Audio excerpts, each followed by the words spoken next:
My name is Maria Pereira. I live in Portugal. My background is in banking and finance. And today I'll be talking about Money, Love and Virtue, which is a book that I'm currently writing.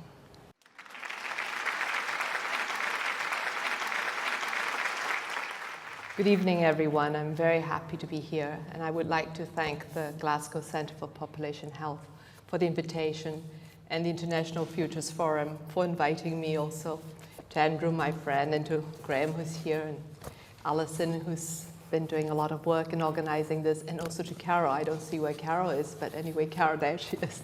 She's been helping with the organization. So, yes, money, love, and virtue. Just today we had a discussion this morning, and someone said, God, these words are so dissonant together. And I said, yes, they are. And perhaps it's time to find the resonance in them again. And my background is in finance. I've worked in the financial field. I got a master's in business administration years ago in finance, but I've always been interested in philosophy. So this reflection brings in a lot of philosophical ideas, as you shall see. So the reflection started, I think, about 10 years ago, although really probably has been with me all my life. As they say, any story starts from one's youth. But when the financial crisis occurred, and it further showed that the ethical breakdown that started with Enron and with WorldCom was much more established within the system. And it wasn't just isolated cases, but it had become systemic. So initially the blame was on government for undertaking wrong policy, for believing in unfettered markets, for deregulation, and for deficit in the supervision of banks. Because even though there was deregulation, there was still certain regulation in place. But the regulation that was in place was not paid heed to. And of course, the banks got the brunt of the criticism, as they very well should have, for inadequate quality control of credit, for forgetting the purpose of banking, which is to serve society, and for forgetting the whole genesis of banking, which is trust and confidence. Because credit comes from the word credo, which comes from the fides, which comes from faith. So faith and confidence and trust is an integral part of the banking system, of the financial system, and that was forgotten. So as the story started coming out, it also became evident that there was a lot of unethical behavior behind it. Not just unethical behavior, but fraud, LIBOR fixing, mis-selling of securities, designing products really to make the clients lose money so that banks can make money, as in the case of many examples. And at the beginning, it seemed like government was very happy to let banks go along and that the public was paying the price. But in fact, in recent times, we have seen a whole series of prosecution and major fines paid by the banking sector. So it seems as government is really starting to try to put the house in order. But when I started thinking about it and the call for regulation and increased capital requirements and all of that, I felt uncomfortable because there's something much, much, much deeper that we're not touching. And so I started to think about, well, what is the financial ideology behind the crisis?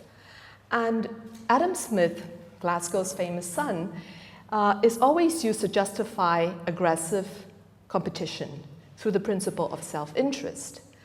And it's also used to justify free markets, because free markets were supposed to result in benefit for all through the invisible hand. And the government's role is really to keep the economic wheel turning. So financialization was seen since the 1980s as the way to really keep the economic wheel turning, because the industrial sector was starting to decline. And so for a while, it was really a virtuous cycle. In the 80s was a very prosperous time, and the economies kept on growing. But the problem is that they didn't know when to stop. So the debt bubble just got bigger and bigger. And we finally came to the collapse in 2008. But if we look at Adam Smith's book, The Wealth of Nations, we can see why the market adapted the position they do. Because if you just read the words without going beyond behind what the words say, and further into his book and his thinking, you say, yes, it's true, because in the description of self-interest, it says, it is not from the benevolence of the butcher, the brewer, or the baker that we expect our dinner, but from their regard to their own interests. We address ourselves not to their humanity, but to their self-love, and never talk to them of our own necessities, but of their advantages. The merchant intends only his own gain, and he is in this, as in many other cases, led by an invisible hand to promote an end which was no part of his intention. So Adam Smith apparently believed in the Stoic providence. So for him, the invisible hand was really a hand of providence to create the desirable results for society based on all the different action. Now, but what people who use the term self-interest to justify aggressive competition do not mention that for Adam Smith, self-command was very important. Right? Sympathy was important. He was, after all, more a philosopher. But the word self-command got lost in the whole process. And when Adam Smith brought about his synthesis, it was really, we have to look back in history, because I felt in order to understand the present, to try to envisage the future, I have to understand history. I have to understand why we are where we are and what brought us to this. And Adam Smith's book was written in 1776, which was the year of the Declaration of Independence. It was 8 years, was it 8 years? Yes, no. 1789, so it's 13 years before the French Revolution. So it was, they were really heady days of the Enlightenment, where there was great promise, optimism. You know, with science and with reason, the human being was finally able to control his or her own destiny and no longer reliant on some invisible, not an invisible hand, but invisible providence to decide one's fate. So, and it was a period when the market system was beginning. So commercial life was beginning, and aristocracy was declining. Mercantilism was on its way out. So the privileged classes were on their way. They were making space for the public, for the merchants. So it was a wonderful synthesis to really explain what the new economic system was going to be like. And wealth was seen as a precondition to liberty, as allowing for equality, and as being enabled by fraternity. So, yes, wealth is important. We focus on liberty today. It's used as a justification for the capitalist system. We pay lip service to equality, but we have forgotten fraternity. We don't talk about it anymore. Starting to now, fortunately, but in the height of the financial boom, there was no talk about it. It was really about brutal competition, and may the best person win. And so I got very interested then in the Enlightenment principles, which my friends at IFF are also quite interested in, you know, all the discussion around the Second Enlightenment. And I started thinking, this is interesting. So we use liberty to argue on behalf of free markets, but what's the thinking behind it? And then I started reading many of the, classics, and I came upon, John Locke, whom I always knew as the one who came up with the treatise explaining the concept of property, but I never read him. And then I thought, oh, this is very interesting, because in fact, Locke had ideas behind him, which is very close to the ideas of money, love, and virtue. Because Locke, he saw property as a way to freedom and protection, because he saw that it was a fundamental a fundamental law of human nature, self-preservation. And he saw a continuity in the political system through the ownership of property, passing property on from generation to generation. But that implies actually responsibility for the future generation. It's not debt that's being passed on. It's property that's being passed on. It's wealth that's being passed on. And he saw freedom not simply as an absence of restraint, but also as something positive, as a creation of civil society, as allowing for government and laws. And he saw that what was required was the virtue of other regarding, fraternity, looking at the other person, being concerned about the other person. And civil society as a living body of separate individuals. There's a concept of unity behind it, which is really the concept of love. So I thought, oh, but that's not what people normally talk about when they talk about property, or they talk about Locke, or they talk about Smith. It's just about self-interest and advancement and wealth creation. So I went further, and John Stuart Mill, who's actually one of my favorite economists, he was, in a way, the one to start this path towards abstraction, but he was a man of really contradictions, as we shall see, later on. But he wrote a book called The Principles of Political Economy in 1848, which served as really the book, the reference book for economics for most of the latter part of the 19th century. And in it, he described the human being as being a rational wealth maximizer. So the motivation of human action is wealth maximization. The human being is a standard economic agent. And there's abstraction of every other human motives. Okay? And he said the simplification is necessary because this is the mode in which science must necessarily proceed. So it all comes down to this issue of science, the use of science. And science has to be something very rigorous, very mathematical, and it cannot be qualitative. But nonetheless, Mill actually he was sort of in between Adam Smith's qualitative approach to economy and what came afterwards, which is the full abstraction, because they still believed in happiness, the search for happiness. They still believed that, yes, man wants to maximize wealth, but wealth is a way to happiness. And Mill, as you know, was a disciple of Jeremy Bentham, who developed the theory of utilitarianism. But because of science, it was necessary to have a mathematical measure of happiness. So he devises philosophic calculus. Now his approach of happiness is a hedonistic one, is a maximization of pleasure and a minimization of pain, which actually informed Victorian society, including in the penal system. Now, with this desire to turn economics into pure science, by the end of the 19th century, there were new economists that came into the scene where they really went about to purge economics of all philosophy and determined that all philosophy, anything that's qualitative cannot be included. It has to be quantitative.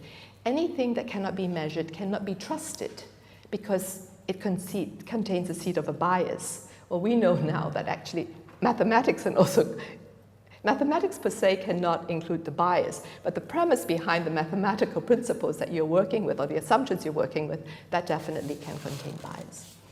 So we had a series of economists, starting with Menger, Jevons, and who developed the theory of utility, which is really the fundamental law of human nature assumed in economics, that humans seek to maximize economic utility. So we have brought it one step even further into abstraction because it's not just maximizing wealth, but it's maximizing wealth utility. And subsequently we had Wicksteed and Pereira who came up with the theory of instrumentality, whereby they said we don't need to know what the purpose or the motivation behind choice is. We only need to know the economic preference, and that is a given. We have to have no regard for motivation. Once we know what the preference is, then we can, through the economic principles, determine what the most efficient way is to arrive at providing society with their preferences. So because resources are scarce, we have to seek to minimize input and maximize output. So that's when the term efficiency came into being. And even today, it is really what we work around. Whatever we do, efficiency is the main guiding post. So two boxes were developed, systematic laws, all to permit quantitative analysis. And By the time that the London School of Economics was founded in 1895, well, then economics as a science had arrived. Now, someone hearing me speak this way might say, oh, I'm very much against economics, but no, because I feel that actually without economics, without a lot of what economics has done, we wouldn't be where we are today. So economics does serve its function, it does serve a very valid function. But my question is really, is the function just to maximize goods? Is that enough for society? Or do we need more than that as humans? So this is really what this whole inquiry is about. What do we need as humans? We know that in the last 100 years, we have focused on maximizing goods. Very necessary because we actually came from a period of want. And now we're in a very strange situation where we're in a period of plenty, but with scarcity. Okay? It's a real paradox. We live in an age of plenty in many respects, but there's real scarcity. Okay? And as Tim Jackson would have told you, it's scarcity not only in terms of financial resources, but also in terms of environmental resources, natural resources. So we are really very poor today, in some respect, as rich a society as we are. So I thought, well, let me go back really further. I went back, then I came forward, and I thought, well, let me go back again. Let me go back really to the first person in Western culture that discussed the concept of the economy, Aristotle.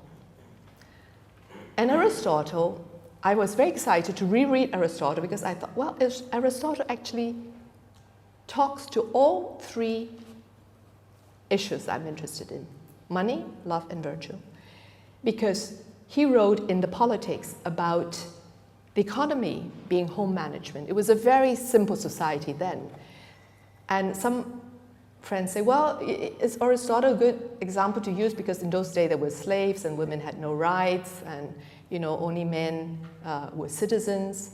And I said, yes, it's true. But what I'm trying to look at is really the motivation behind the economy. Because even the slaves and the women were well taken care of because there was the idea of virtue and eudaimonia, because Aristotle's objective was harmony in the polis, harmony in the state. And he felt that the only way to get to harmony in the state is first through philia, friendship, which he described as the ultimate love, because it permitted virtue.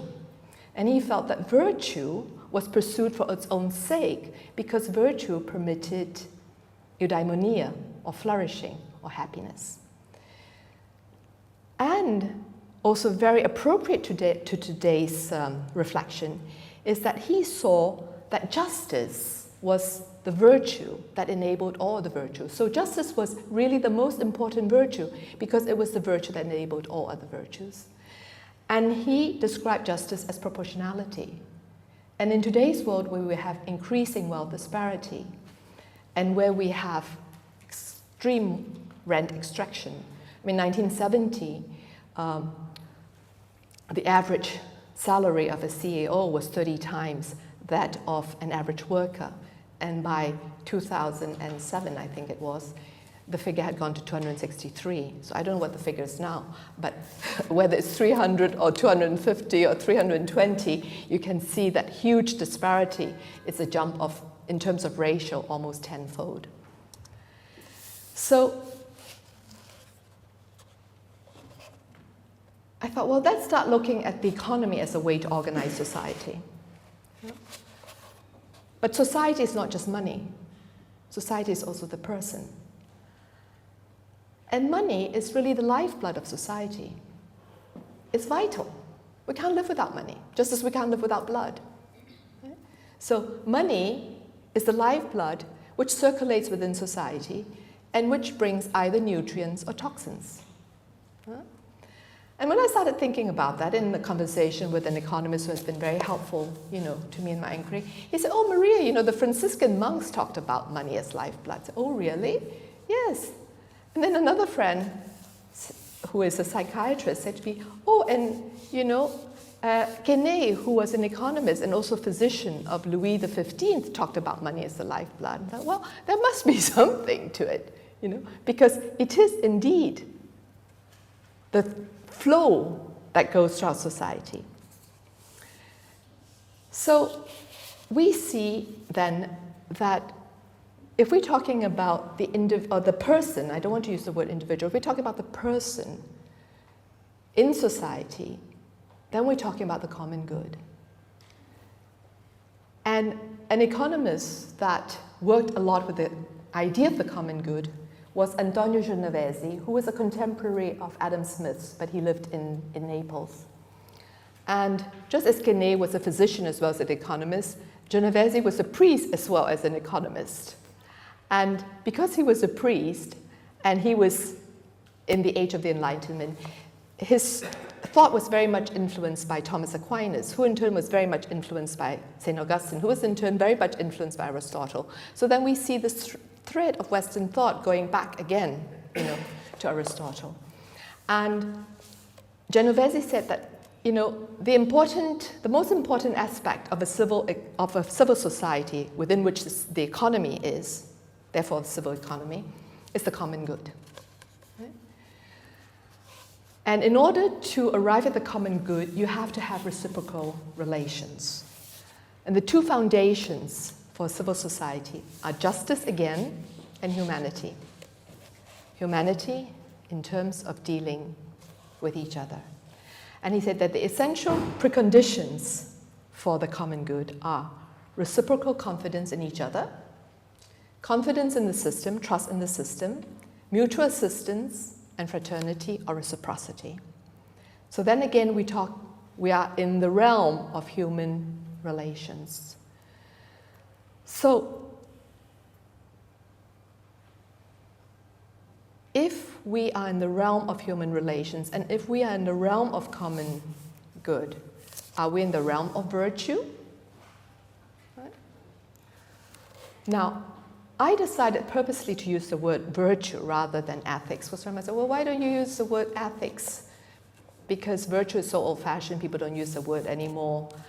And I said, well, the reason I don't use the word ethics is because ethics is used so much for PR purposes. We have ethical code, we have advertisements by different organizations saying, we have an ethical committee. And because I'm using Aristotle such a lot in my argument and in my discussion, and he uses virtue, I felt this is a word that I want to use, because this represents really the essence of what I'm trying to say.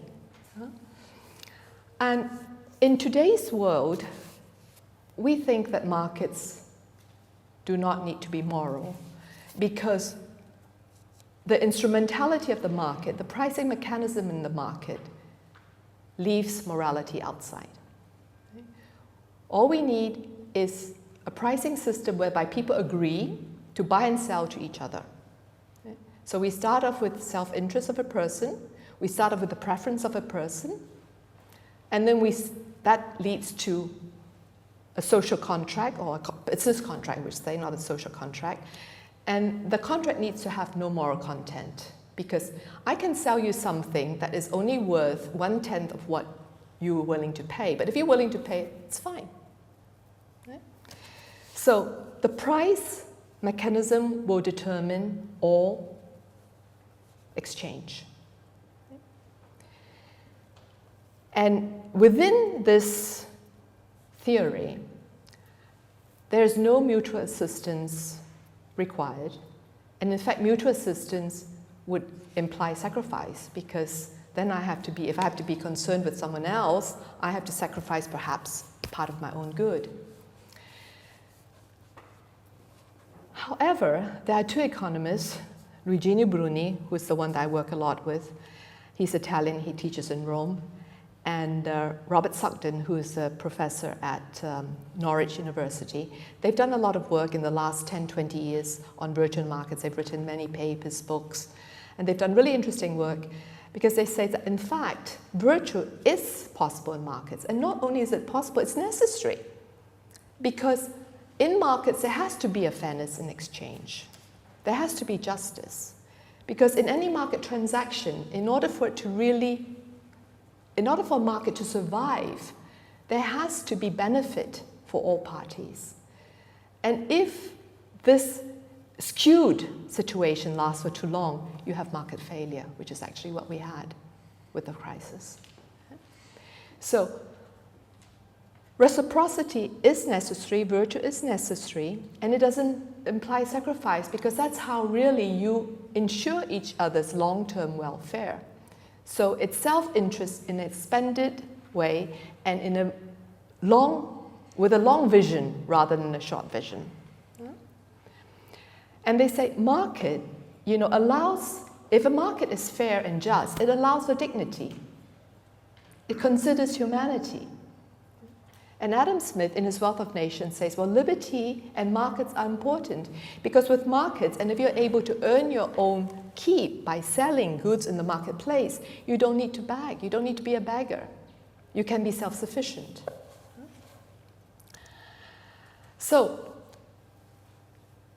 in order for that economic scenario to take place, what is the most important consideration? It's the person. It's the person as an actor and the person as a member of society. So who is the person? Who is the person? We talk about the individual. We talk about the self. We don't talk too much about the person. In our economic world today and in the financial world, we focus on the material person, the ego. Very important. Primal needs, very important. Maslow's hierarchy of needs, you can't go up to self-actualization until you have met the other basic needs. But we ignore the spiritual and the cultural person. In the marketplace, we do. We might not ignore that in society because we have wonderful museums. We have the Lighthouse, which is such a wonderful building. But in the marketplace, we do. We ignore the spiritual and the cultural person. So the person is both material and spiritual and cultural. And the person in society is part of the whole of society. The person contributes and the person receives. Reciprocity. Right? And the person in the society is interdependent. And I think in today's world, today's global world, with environmental challenges, all the more so. So we all impact on each other and on the whole. And the common good, we often talk about public goods. The common good is more than public goods. It's not just a collection of public goods and services, but it's also the sum of civic conscience. So, some of the civic conscience implies respect for another person's liberty. So, Jean-Paul Ricoeur, which is who was a philosopher that I like a lot, he wrote a book called Oneself as the Other, I think in English, and he wrote a lot about what does liberty mean. Because if I have liberty, you have liberty too. So if my liberty clashes with your liberty, one of us loses. So for that to be true liberty, both of your liberty and my liberty needs to be respected. So my liberty might end somewhere where yours begins, and yours might end somewhere where mine begins. So it's really this understanding of what the other's requirement is and what mine is. It's, again, reciprocity. So it requires a sense of what is right. So if we have an economy where that is working, the way it would be nice if it did, then we have money, love, and virtue synchronized. So, what does that mean? That would mean cooperation and collaboration. And we tend to think, again, in our economic system, we talk about competition. Collaboration is with family and friends, with a small community, but not necessarily in the marketplace. Competition. And Darwin's, is another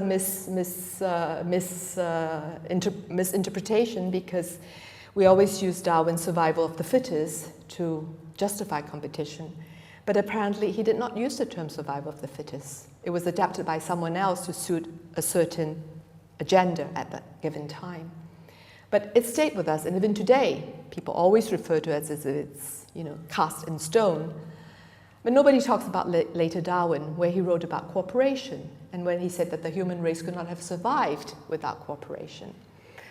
And in his book, what is it called, The Descent of Man, something, he writes, humans possess a social instinct becoming more tender, more widely diffused, until they extend it to all sentient beings. When I read that, I thought, God, that sounds Buddhist. All sentient beings, that's what the Dalai Lama says all the time. And he also writes, as soon as this virtue is honored and practiced by some few of us, it spreads through instruction example to the young and eventually becomes incorporated in public opinion. That's the power of the heroic example. So Darwin came to believe that survival is much about cooperation, symbiosis, and reciprocity as it is about competition. So, what do we need for collaboration? We need compassion. What does compassion mean? Sharing in another's suffering. Now, in neuroscience, we hear more and more the theme of empathy, because there have been many studies, and actually a lot of it is due to the dialogue that was started between the Dalai Lama and Francisco Varela, who was a very famous neuroscientist, but who died now. He was Chilean, he died a few years back. Wonderful person. And so the dialogue that he started with the Dalai Lama really brought this cooperation between science, and the spirit, if you will. And so a lot of studies were made into the mind and, what is the ego, and whether the person is compassionate or not compassionate. So there have been a lot of studies done, in that light, which shows that in fact the person may not be, by definition, may not be by nature altruistic, but the person is not by nature selfish either, which is what we tend to believe, that the person is by nature selfish. But the person is not by nature selfish. The person by nature has the capacity for altruism, but that has to be learned, as with a lot of other things. And there is a psychologist called Martin Hoffman, who's done a lot of work with children. He teaches at the University of New York. And he's done a lot of work with children, whereby he determined that, children can be taught to be compassionate. But in order to be taught to be compassionate, they need to be taught the proper kind of discipline. But discipline through nurture and love. Okay? So not discipline, you shouldn't do this, you shouldn't that, but positive and encouraging, nurturing discipline. And so empathy. Carl Rogers, who is a psychiatrist that works with this positive view of psychology rather than a pathological view of psychology, wrote empathy. He defined empathy as entering the private perceptual world of the other and become thoroughly at home in it, moving in it delicately without making judgments. And Martin Hoffman, whom I talked about just now, writes, empathy is the glue that makes social life possible. So empathy is linked to love. Okay? Love is a word that actually, Pete said he was surprised to see the word love in finance. Most people are surprised to see the word love in finance. And, but there's no reason that they should be. I will mention soon a French philosopher called Jean-Luc Marion. He criticized what he calls the banalization of love, weakened and compromised. We no longer have the words to speak of it, he writes, nor the concepts to think about it, nor the strength to celebrate it. So we have really deprived love of its force, nor the strength to celebrate it. It's a great celebration. We don't have the strength to celebrate it. Paul Tillich, who was a famous theologian of the 20th century, he wrote a book called Love, Power, and Justice. And he starts off with the same premise. He said, love is, these three words, not just love, power, and justice, are words that mean such different things to so many people that it's very difficult to have any dialogue using these words because people come from different perspectives. And so he said, in order to really understand these words, I had to go to the ontological roots of these words, to the being, the state of being of these words. And he determined that, well, love is an emotion. It's a feeling. It starts as a feeling. But it's not simply an emotion. It's more than that. It's a moving power of life. It's a drive towards unity. Unity representing harmony and happiness. And he said something very interesting. He said, and there is a commandment of love. In the Christian faith, there's a commandment of love. And in other religions also. The golden rule is a commandment of love in a way. Okay? The Buddhists believe a lot in compassion, which is a form of love. The Muslims do too. So in most religions, the Hindu, there is this underlying premise of love. So he said, if there's a commandment of love, it can't be an emotion. Because we can't command an emotion. We can't command a feeling. So love has an ethical nature.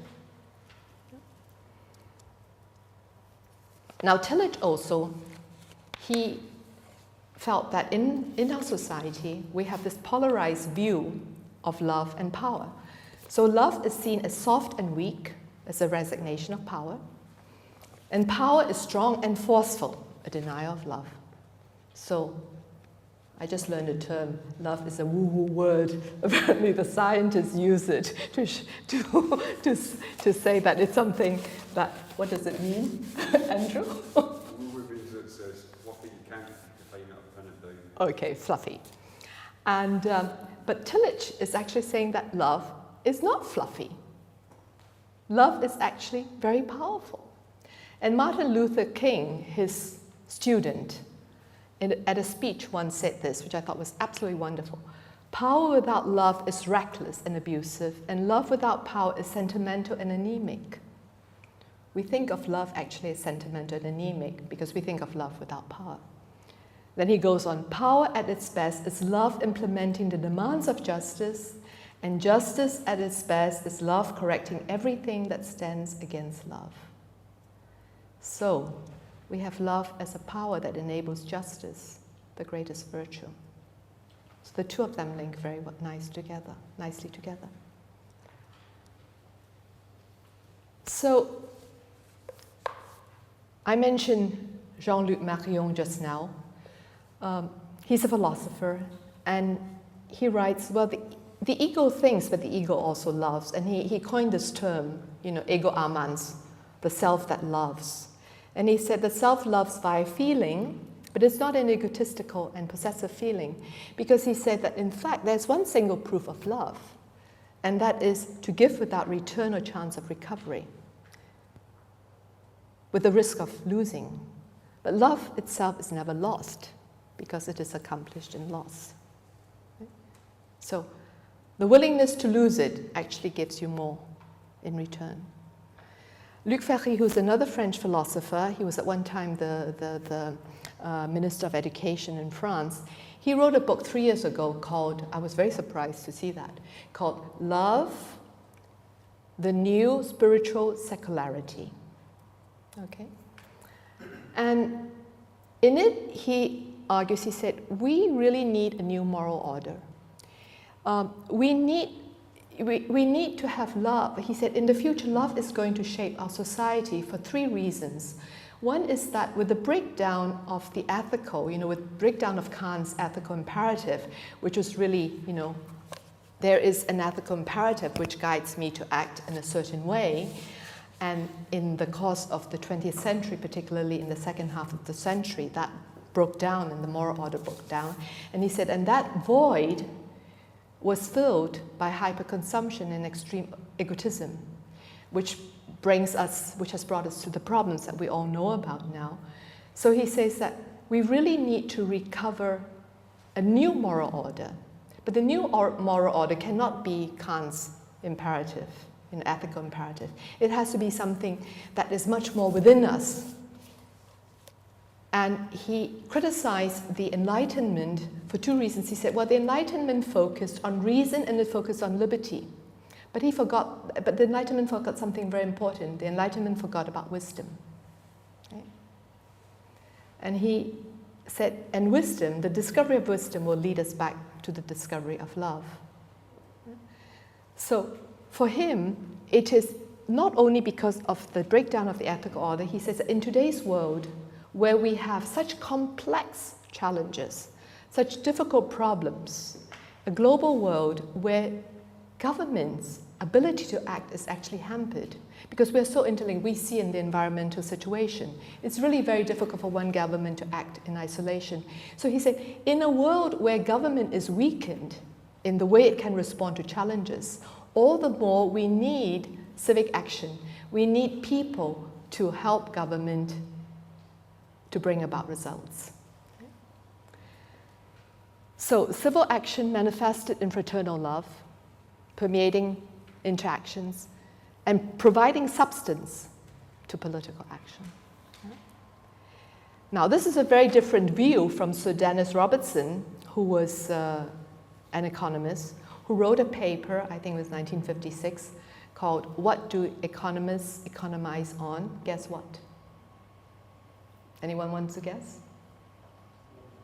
Love, exactly. Because he said love is a rare resource, and so therefore we can only share it with our family and our intimate circle, our friends, because if we share it too widely, we end up not having enough for the ones that we truly love. But then that is looking at love as a material resource. And it's not a material resource, as we've seen. So love is not a limited resource, but in fact it's the only infinite resource we have in a world of scarcity. Financial and environmental scarcity. It is the only infinite resource, the only resource we have that is infinite. But we have to produce it ourselves. So it requires action. It's not just an infinite resource that we can take without participating in its creation. So this is what I find very exciting, because it's a resource, the generation of which we participate in together. So going back to John Stuart Mill, I said that he was a very contradictory, a paradoxical character, because when he wrote the Principles of Political Economy, he said it was, we can't think about motivation. The human being is rational, and at that time there were a lot of criticism about it. The John Ruskin and a lot of the people from the Romantic period, the poets, they really did not like John Stuart Mill's political economy, nor did they like the concept of utilitarianism. So his response to the criticism was, well, this is all sentimentality, and it's all unjust, and it's not substantial. And he said, I appeal to man's reason. I can only appeal to man's reason.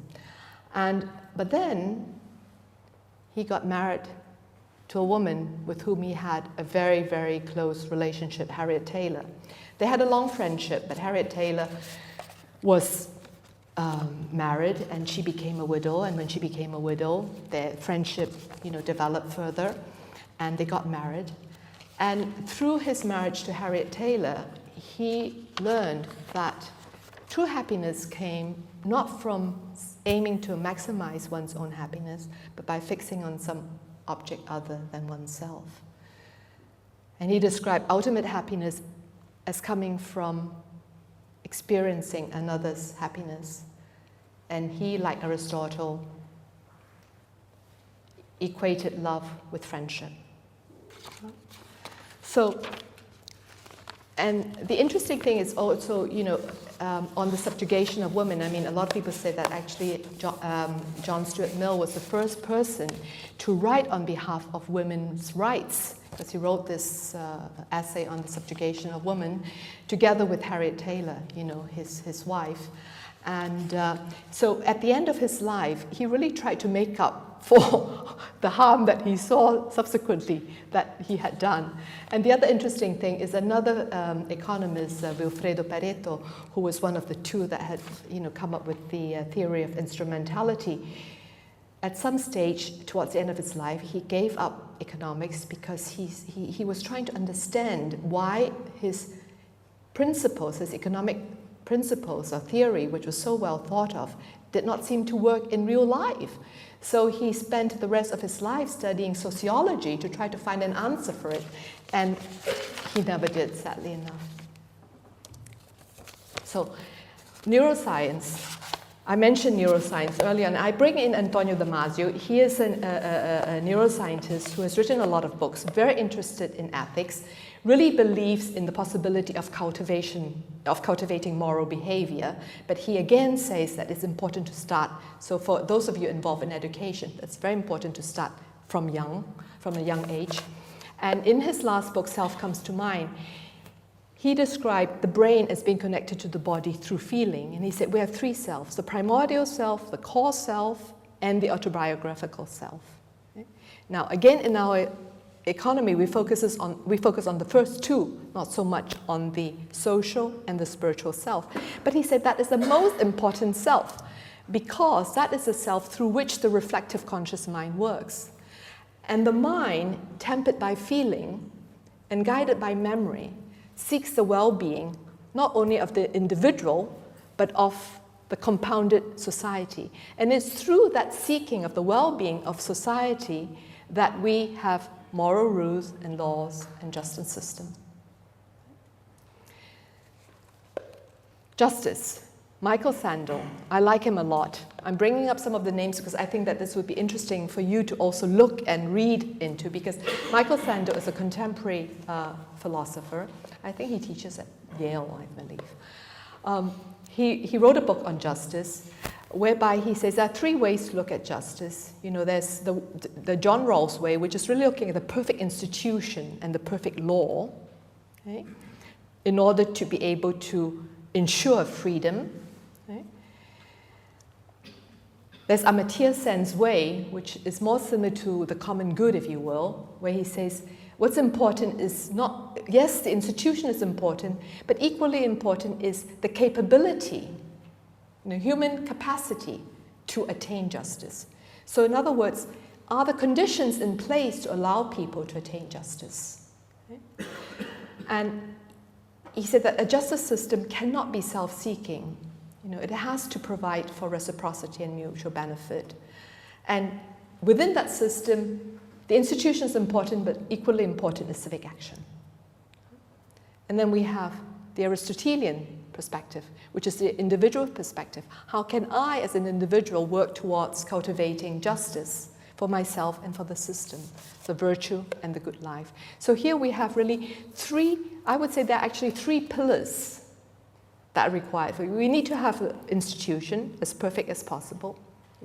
We need to have the civic action in the society, and then we need to have the person or the individual working within that system. So, the central banking view of the financial system is that it has to have the proper regulation and supervision. It has to have the proper, at the micro level, it has to have the proper capital requirements, the proper solvency of banks, and it has to provide the right information to the clients. So products have to be transparent. They were not transparent before the crisis. So now there are rules that are coming out that specify all of that. So the consumer, the client, is protected more. But is that enough, or do we need more than that? Robert Shiller, who's one of the Nobel laureates for economics this year, he wrote a book called Finance and Good Society. And he said that finance is a science of goal architecture. So what we do is we establish a set of goals that we try to achieve. And it has to ensure the stewardship of those assets.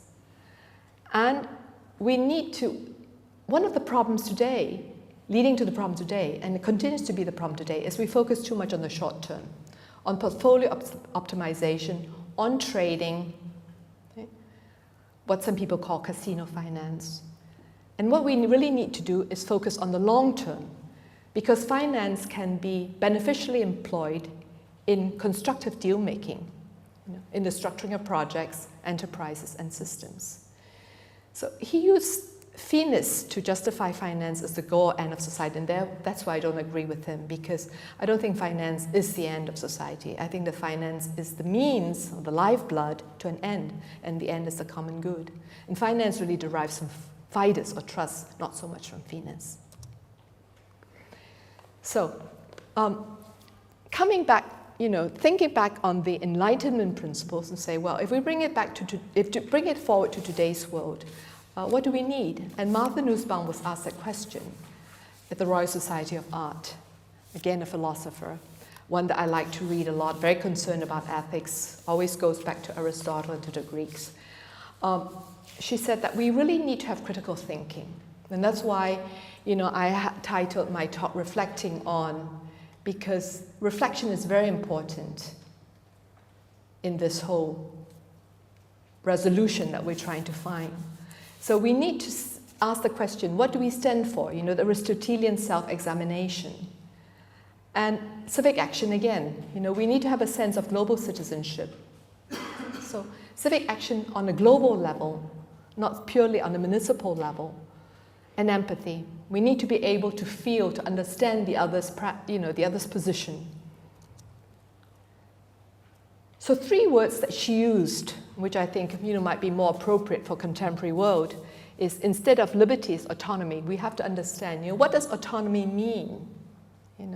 What does it mean? I talked earlier about the mirror image of liberty. There's no full autonomy for anybody. There's always some restraint that's required. And universalism instead of equality, because we are in a universal world with a lot of different races, a lot of different countries. And she said it's important also to understand that sometimes we might be hypocritical in relation to empathy. We might be empathic to some but not to others, and we might be willing to compromise our principles in some cases. And she said empathy without principles does not work. So there needs to be a rigor in that. And then fraternity, humanism, although she says she prefers the word human dignity. Right? But we're talking, whether it's humanism or human dignity, we're really talking about the same thing. It's about respect for the other. And again, she says it's important to start learning as children. So, goods. Pete mentioned, our hyperconsumption. And Robert Skidelsky, another economist, and his son Edward Skidelsky, who's a philosopher, wrote a book, How Much Is Enough? Love of Money and the Good Life. Came out last year, I think, or this year earlier. And in that they argue that, well, we need to start thinking about things other than material goods. We need to start thinking about basic goods, which are universal and indispensable, because material goods, at some level, they're dispensable. And he said the basic goods are health, security, respect, friendship, leisure, harmony with nature, and autonomy. Now, leisure in his mind is not, or in their mind, is not just entertainment. Leisure is to use creatively one's time. And he is actually a specialist. He's probably the economist who knows the most about John Maynard Keynes, and he referred to Keynes's lecture, Economic Possibilities for Our Grandchildren, whereby Keynes painted some future where all our material needs are met, and so therefore we can really start pursuing leisure or the creative mind rather than. So Keynes, again, an economist that a lot of people admire, as do I. And I love this quote from Keynes, one of my favorite. He said, an economist must be mathematician, historian, statesman, and philosopher. Now, I think most economists today are mathematicians.